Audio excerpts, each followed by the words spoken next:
They smelled it before they saw it. Warm bread, coffee, and something sweet, something no German soldier had tasted in years. The train had stopped hours ago. The men were herded out in silence, under a sky that felt too big, too blue. Texas, they were told. The air was thick with heat and dust, smelling of grass, diesel, and, impossibly, sugar. After weeks in cattle cars and months of defeat, they had expected concrete walls, shouting guards, dogs. But when the gates of Camp Hearn swung open, there were no guns pointed at them, no barbed wire shining with malice. Just a row of low wooden barracks, a flag snapping lazily in the wind, and a smell drifting from a building-marked kitchen. Gefreiter Karl Müller, who had fought at Salerno and been captured near Naples, wrote in his diary that night. They said Americans feed their prisoners like kings. I thought it was a lie. The guards led them through a narrow path lined with sandbags and cactus. The sun glared off the tin roofs. Cicadas buzzed like invisible engines. The prisoners squinted against the brightness. The war had been gray for so long that color itself felt like an insult. When they reached the mess hall, a man in a white apron stood by the door, smiling awkwardly. His sleeves were rolled up, revealing arms thick with flour dust. The smell coming from behind him was unbearable, rich, warm, alive. The kind of smell that made you forget everything ugly for a moment. Inside, one of the American guards said. They stepped in. Long tables, tin trays, coffee pots steaming.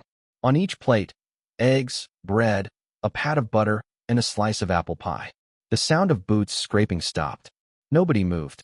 Karl looked at the food and then at the guard who had escorted them from the train. The man just nodded, his expression unreadable. One of the older soldiers whispered, "They'll make us eat, then ask questions." Another muttered, "Poison." But the smell said otherwise. The cinnamon and sugar, the baked apples, the butter.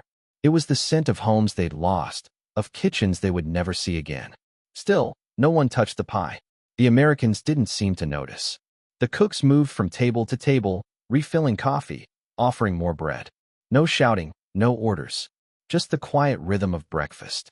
After 15 minutes, the head guard, a tall man with tired eyes and captain's bars on his shoulder, walked in. He surveyed the room, the untouched plates, the rigid faces. "What's wrong?" he asked, his voice calm. No one answered. The prisoners sat still, hands on their knees.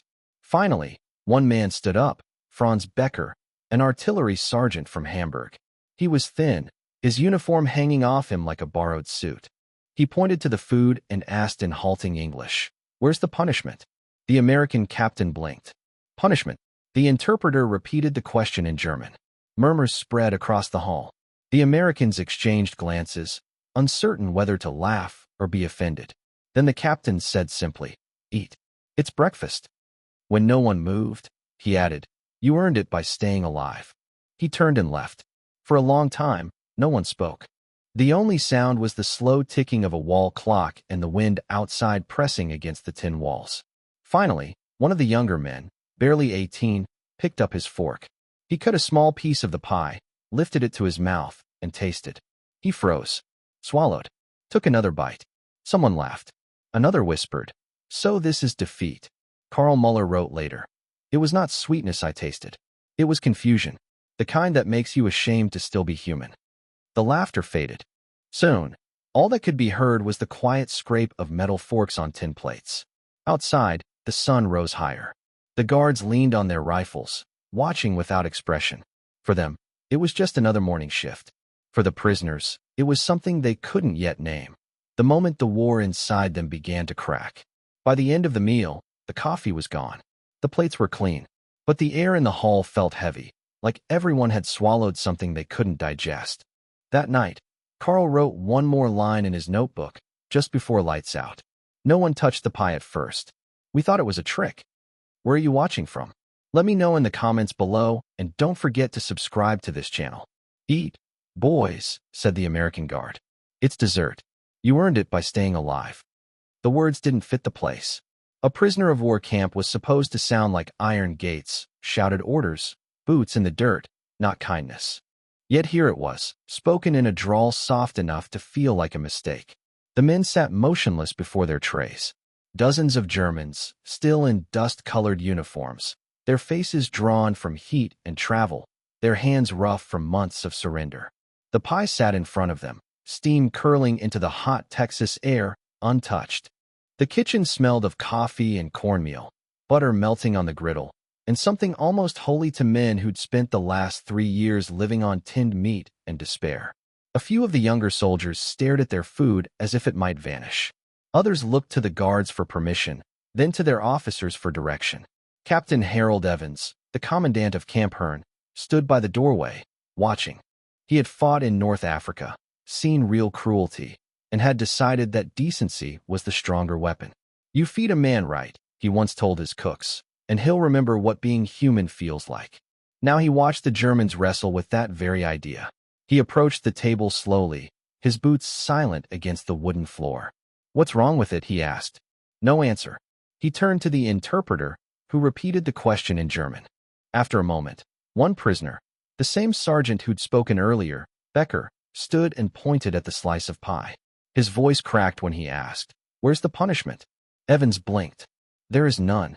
The interpreter hesitated, unsure whether to translate it literally. When he finally did, the words hung in the air like something dangerous.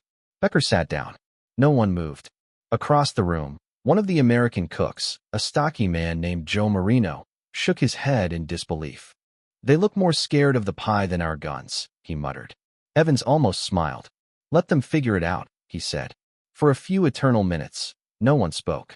Then, as if some invisible signal had passed through the room, forks lifted. The sound was faint, the first scrape of tin, cautious, deliberate. Someone laughed nervously. Another swallowed too fast and coughed. The pie was sweet, the crust soft, the filling warm with cinnamon. For many of the men, it was their first taste of fruit in years. But the sweetness didn't land easily. It felt like betrayal, a reminder of what they had been told about America and what they now saw with their own eyes. Karl Muller, the quiet infantryman from Salerno, later wrote in his diary, "When they brought us pie, I thought they wanted to make us talk. But they just left it there. The guards watched us as if waiting for something to happen. Nothing did. Except I began to wonder what else they had lied to us about." That night, few of them slept. The barracks were quiet except for the buzz of insects and the groan of the desert wind. Some whispered that the food was part of an interrogation trick, that the Americans wanted to make them grateful, to soften them before questions came. But no questions came, only more meals. 3 days later, they were issued new clothes, khaki shirts stamped PW on the back, and taken to the camp fields. The work was light, clearing brush, hauling water, maintaining fences. No beatings, no insults, just instructions and the expectation that they would obey. Franz Becker, still skeptical, tested the boundaries. He pocketed a potato from the field kitchen and expected to be punished. When the guard saw it, he just shrugged. "Hungry, huh? Take 2 next time." It disarmed him more than any threat could have. Inside the camp, the rules were strict but fair. Guards patrolled the perimeter, but there were no dogs, no towers with machine guns pointed inward. Escape was possible. A few tried, but the nearest town was miles away, and the desert was harsher than any prison wall. Most stayed. Within weeks, the routine began to feel eerily normal. Morning roll call at dawn. Work detail. Lunch. Letters from home, delivered once a month. Dinner. Then lights out at 9. The real shock came with payday. According to the Geneva Convention, prisoners of war were to receive a small wage for labor. At Hearn, that meant tokens they could spend at the camp canteen, a converted storage shed where an American corporal sold cigarettes, postcards, razor blades, and occasionally, Hershey bars. The first time a German soldier bit into American chocolate, the entire barrack went silent. It was like tasting another planet. Some saved the wrappers, folding them carefully into their diaries. Others mailed them home, proof that the enemy was not what the Reich had promised. In August, the heat grew unbearable. Temperatures in central Texas reached 100 degrees. The prisoners built shade screens from canvas and wood. They played soccer on dusty fields, painted murals on their barrack walls, even built small gardens along the fences. The Americans didn't stop them. Private Robert Hines, a 20-year-old guard from Ohio, wrote to his sister, "They act more like neighbors than prisoners. One of them fixed my wristwatch yesterday. I think he used to build engines for the Luftwaffe." In the evenings, as the light faded, The Germans sometimes sang old folk songs, nothing military, just the kind of music that reminded them of home. The guards listened from a distance, cigarettes glowing in the dark, not sure whether to feel pity or respect. But beneath the fragile calm, something else was happening, something the prisoners themselves could barely name. For men raised under years of propaganda and obedience, the idea of fairness felt dangerous. To be treated with dignity by an enemy made them question everything: their leaders, their war, even themselves. One night, a prisoner named Otto leaned toward Karl Muller in the barracks half-light and whispered, "What if we were wrong?" Karl didn't answer. But later, when the guards passed by for inspection, he noticed how gently they stepped, trying not to wake anyone. The next morning, breakfast was the same: eggs, bread, butter, coffee. But at the end of the line, the cook handed out something extra, small plates with slices of apple pie. This time, no one hesitated. Men ate slowly, carefully, as if afraid to finish too soon. A few smiled. One even laughed. The sound startled the guards. When the meal ended, a young soldier approached the counter, holding his empty plate. The cook looked up, expecting a complaint. Instead, the prisoner pointed to the remains of the crust and asked, in broken English, "Can I have the recipe?" Marino blinked, then grinned. "Sure, buddy," he said, "but I don't think you'll find much butter in Germany." The man smiled back, shy and tired, and returned to his seat. That night, under the wide Texas sky, the camp was quieter than usual. Somewhere beyond the wire, a train passed, its whistle long and low. Inside the barracks, men dreamed of home, of kitchens, of their mothers' hands dusted with flour, of peace. In his notebook, Karl wrote one final line before the lights went out. "They did not feed us to break us. They fed us to remind us what we had forgotten. That kindness is stronger than fear." And for the first time since his capture, he slept without nightmares. By 1944, American POW camps looked less like prisons and more like small towns. At Camp Hearn, mornings began with the whistle of roll call, the smell of coffee drifting between the barracks, and sunlight flashing off tin roofs. Men queued with tin cups, traded cigarettes for soap, and learned the rhythm of captivity: work, eat, rest, repeat. The fences were still there, but the fear had faded into routine. Across the United States, more than 370,000 German soldiers lived behind such fences, in cornfields, deserts, and forests. They worked the land, built roads, and earned small wages in camp tokens. They wrote letters home on thin blue paper, each line censored in black ink. In return, they received packages of tobacco and photos of wives and children, folded soft from travel. Hearn had its own pulse. Prisoners grew flowers in tin cans and hung curtains over the barrack windows. Someone built a bookshelf from scrap wood. Another painted a mural of mountains, just to remember what color cold looked like. The camp library offered Goethe beside Steinbeck. In the evenings, men played chess or soccer until the ball disappeared in the Texas dust. Guards leaned on their rifles, half cheering when someone scored. The war felt far away, but it was there, in the letters, the rumors, the silence after news broadcasts from Houston. The Americans followed orders: fair treatment, good food, no cruelty. For many Germans, that was the strangest part. Kindness felt like interrogation. Karl Muller wrote, "They give us meat twice a week. They let us rest on Sundays. They even smile. I cannot tell if this is mercy or mockery." Work details took prisoners to nearby farms. Locals watched from porches as men in khaki overalls picked cotton or fixed fences. Soon, suspicion gave way to necessity. With so many Texans fighting overseas, the harvest depended on German labor. Farmers learned a few words of German: gut, fertig, schnell, and sometimes shared lemonade in the heat. Inside the camp, life reshaped itself into something oddly domestic. A small chapel opened on Sundays. The guards let the Germans use it afterward for their own service. The hymns drifted through the open windows, unfamiliar but beautiful. One day in the mess hall, a black kitchen crew sat beside German prisoners for lunch. A soldier from Bremen stared, confused. "They eat with us?" he whispered. No one answered. Later he wrote, "We realized how little we knew about the world." By December, the air had cooled, the desert nights sharp and clear. For Christmas 1944, Captain Harold Evans, the camp commandant, approved a request from the prisoners to bake something from home. Flour, sugar, apples, whatever they could find. The Americans helped, curious. Together they built makeshift ovens from metal barrels and old bricks. The smell of baking spread through the camp, cinnamon, butter, apple. Even the guards paused to breathe it in. Someone hung a sign on the door of the mess hall, Apfelkuchen a la Texas. That evening, they shared the pies with the Americans. The slices were uneven, the crusts too thick, but the taste silenced everyone. The guards clapped. The prisoners sang an old song from Bavaria. Laughter returned to the place where fear had once lived. After dinner, a stage made of wooden pallets became a theater. The prisoners performed a play, a clumsy comedy, half in English, half in German. The guards laughed in the wrong places, but it didn't matter. When the curtain, an old blanket, fell, both sides applauded until their hands ached. For the first time, the barbed wire felt like a formality, not a wall. Later that night, Becker, the sergeant, sat outside with Carl under a sky heavy with stars. The air smelled of smoke and apples. Strange, Becker said quietly. We came here as enemies, but they treat us like men. Carl didn't answer right away.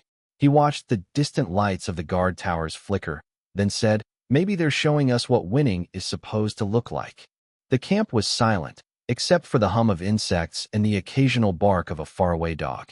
Somewhere, a guard played harmonica, a slow tune that sounded almost European. Inside the barracks, men slept with full stomachs and clean hands. For the first time in years, many dreamed not of battle, but of kitchens, gardens, and peace. In his diary that night, Carl wrote, "It feels like living inside a memory. The war still exists, but we have stepped out of it, if only for a moment." But that fragile peace, the one they had built from kindness and pie, would soon be tested in ways no one expected. One man cried when he saw the dessert again, not because he was hungry, but because he remembered home. Spring of 1945 came to Texas as a soft wind and a pale, forgiving light. In the camp, the dust settled earlier in the day. The barracks smelled of sun-warmed wood and clean shirts hung on lines. The kitchen woke before dawn for Easter. Sacks of flour dragged across the floor, knives thudding softly through apples, the metallic rattle of mixing bowls. Cinnamon bloomed in the air. Men drifted toward the mess hall as if pulled by an old, invisible thread. The first pan came out shining with butter, edges bubbling. An American cook eased it onto the counter and grinned at the waiting prisoners.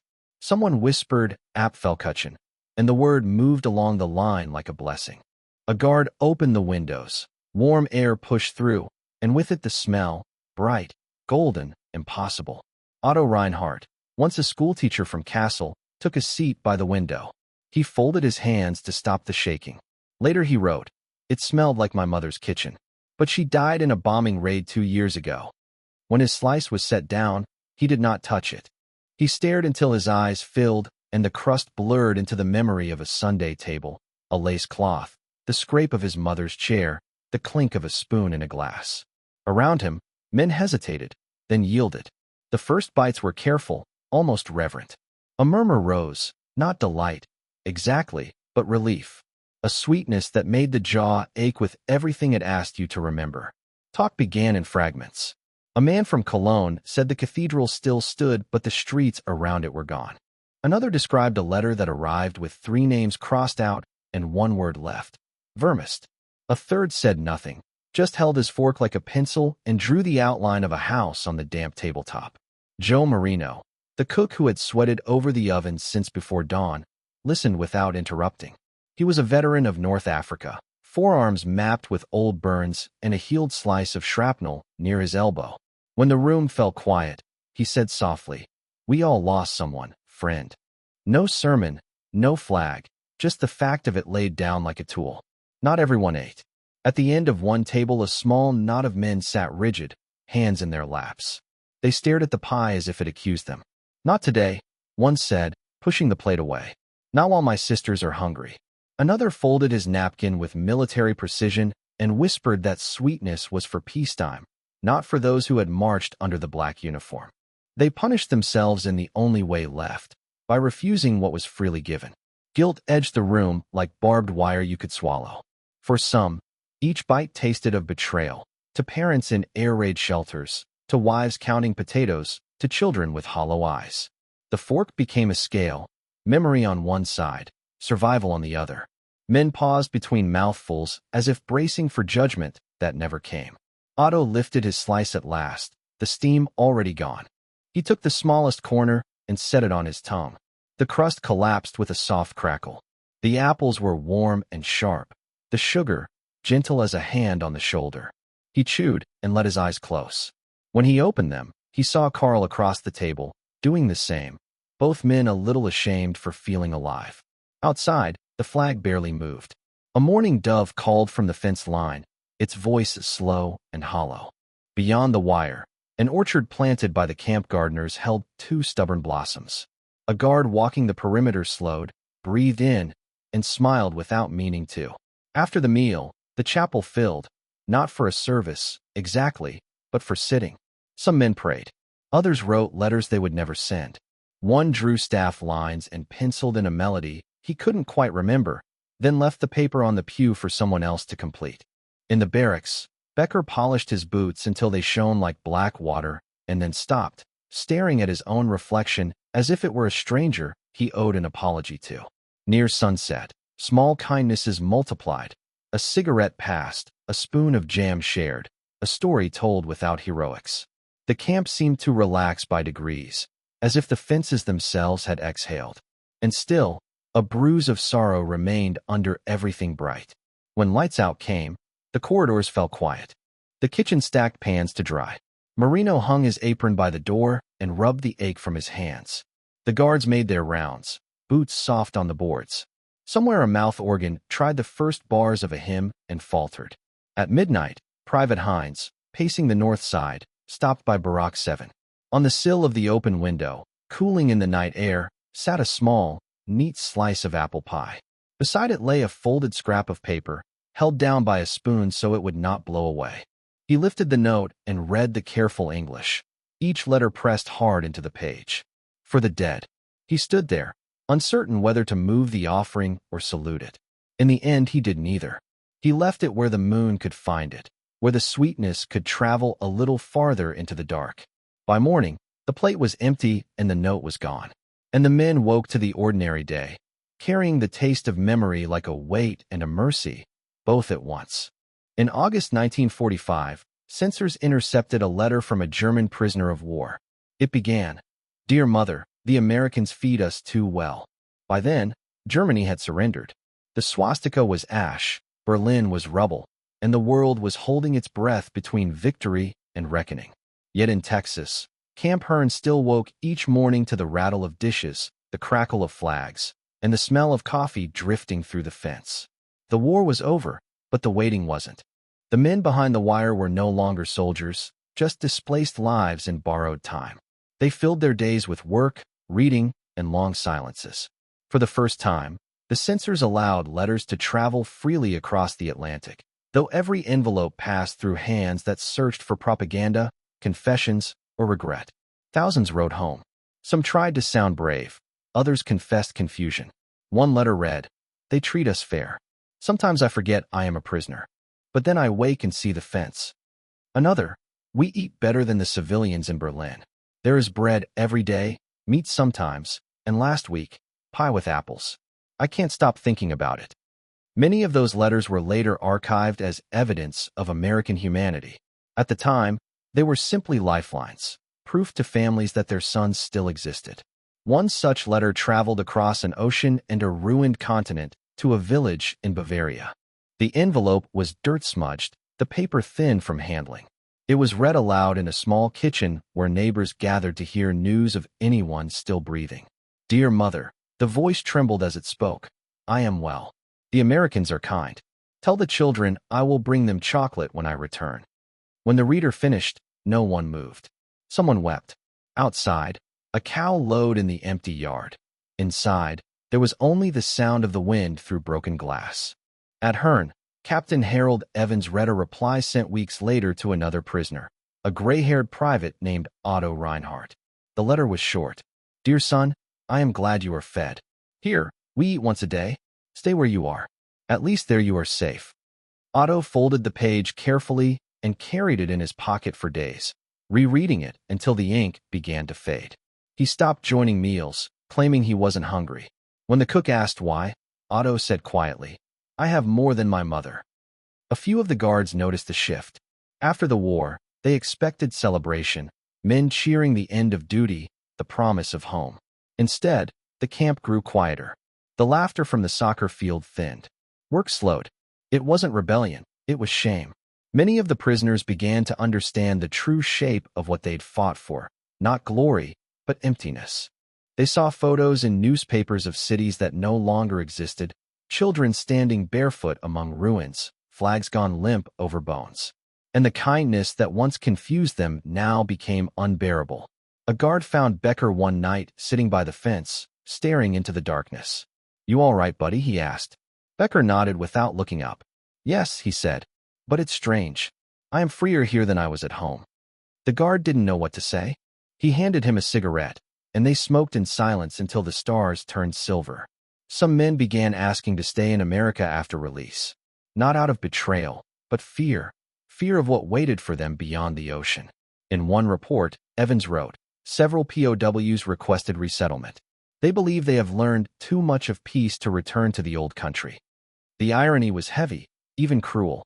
They had come as enemies and were now afraid of the very homeland that once defined them. Karl Muller, the diarist, summarized it best. "We were fed not only food, but a new way of thinking. The pie was not just kindness, it was a mirror. It showed us who we might have been if we had chosen differently." By September, the heat faded, the fields turned gold, and release orders began to arrive. Men packed small bags, folded their American-issued shirts, and said quiet goodbyes to guards who had long since stopped being strangers. A few cried. Most didn't. They stood at the gate, looking out at the wide Texas sky, at the country that had treated them like men when the world called them monsters. For the first time, they feared not the enemy, but the idea of going back. Years later, one of those prisoners returned to Texas. He brought an apple pie. It was 1955. The war had been over for a decade, but its echoes still lived in photographs, in the missing names on village memorials, and in the habits men couldn't unlearn. The visitor was older now, his hair gray at the temples, his hands rough from farming outside Bremen. His name was Karl Muller. He stepped out of a rental car and stood before what remained of Camp Hearn. The barracks were gone. The fences, too. Only a few concrete foundations and a sign that read historical site. The air still carried that dry, sweet smell of Texas dust, the same heat he remembered from the day he arrived in chains. In his hands, wrapped in a towel, he held the pie. It wasn't perfect, the crust uneven, the apples slightly overcooked, but it was made with care. On top, he had carved a single word with a knife before baking, "Danke." He placed it on a wooden bench near the museum door, along with a small folded note. "To those who treated us like men when the world forgot what that meant." Inside, the exhibits were quiet. Uniforms behind glass, photographs of smiling guards and wary prisoners, the yellowed pages of censored letters. One photo stopped him. A kitchen crew lined up behind a counter, a pie cooling on the windowsill. He recognized the face of Joe Marino, the cook who'd once told him, "We all lost someone, friend." Karl stood there for a long time. He whispered something no one heard. Maybe an apology, maybe a prayer. The curator, a young woman who hadn't been born during the war, approached gently. "Were you here?" she asked. He nodded. "A long time ago. It was not the worst place to be." Outside, the sky was enormous, the color of faded linen. He walked to the field where the soccer pitch had been, now overgrown with wild grass and yellow flowers. The wind moved across it like a slow wave. For a moment, he could almost hear the laughter again. Boots thudding, shouts in German and English, the whistle of a guard who'd forgotten he was supposed to sound stern. He bent down, pressed his hand to the earth, and closed his eyes. "You taught us mercy," he said quietly. In the years after the war, hundreds of former POWs wrote letters to American newspapers. They thanked their captors, not for leniency, but for humanity. Some even returned to live in the United States. Others sent gifts, knitted scarves, postcards, family photographs. One letter, found in the archives, read, "In your camps, I learned what decency looks like. I brought it home with me, though my country had forgotten the word." By the 1960s, a small granite plaque was placed where the main gate once stood. It reads, "Humanity survived here. When veterans visited, they left more than flowers. One man left a spoon. Another, a photograph of a kitchen table. And once a year, on the anniversary of the camp's opening, someone anonymous sent a pie to the museum. Warm, homemade, the crust dusted with sugar. No note, no name, just the smell that said everything words couldn't." A recording survives of a former guard, made late in life. His voice trembles, but the message is clear. "I never thought kindness could win a war. But maybe it did." The sound of a chair creaking, the clink of a coffee cup. Then silence. The narrator's voice returns, low and certain. "They came as enemies. They left as men who learned what mercy tastes like." A pause, the soft breath of wind through grass, the distant hum of life continuing. "History remembers the bombs," he says finally. "But sometimes, it's the pie that ends the war."